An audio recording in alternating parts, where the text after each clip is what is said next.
We all love fishing, we all love camping, whatever it is, we love that lifestyle. Today, 5 tips to help you get out there more often.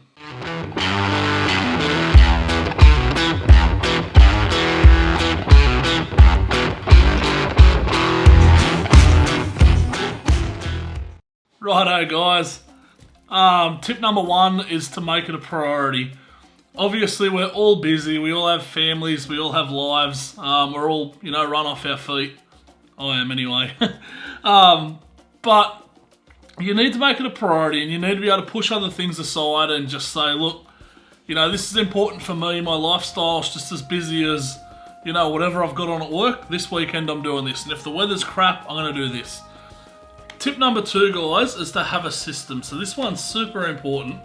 There's certain things that I just never take out of the boat, like, my gaffs, ropes, safety gear, sinkers, little nets and all that stuff. It never comes out of the boat. I just leave it in the boat all the time.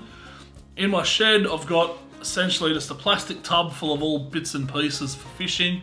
I have one tackle box that's got basically everything that I need in it, and my rod rack. So, say if I'm going to go dewy fishing, right now, all I need to do is grab whatever rods that I want to take with me, my tackle box, and I'm off.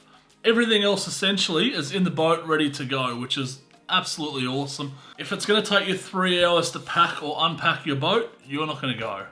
I wouldn't go. That's life. So tip number 3, guys, is to make it affordable. Now this is going to look different for everybody, depending on, what size boat you've got, whether you fish inshore, offshore, whatever. But I can tell you now, as someone that owns a fairly big trailer boat and fishes the shelf a lot, it can get expensive. It can get really expensive. Anyway, that aside, if you can manage to budget your trips so you're not spending, ridiculous amounts of money every time the boat hits the water, you can use that money to go on other trips. So say if a normal fishing trip would cost you $70, if you can go for 40, potentially there's your fuel for your next trip, just as an example.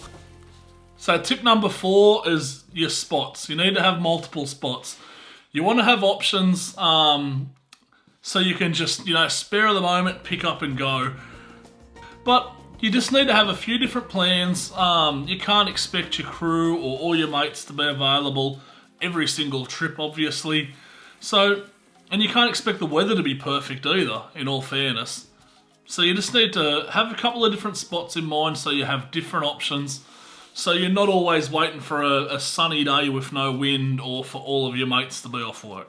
So guys, tip number 5, this is the most important one. And that's just make it part of your lifestyle.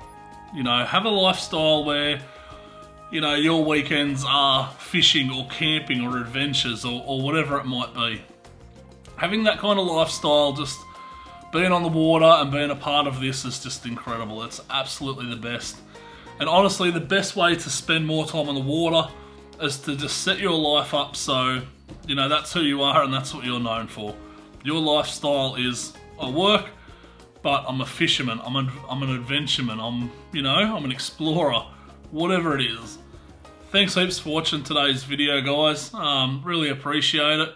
Hope you guys got something out of it, hope it was helpful, and I look forward to seeing you on the next video.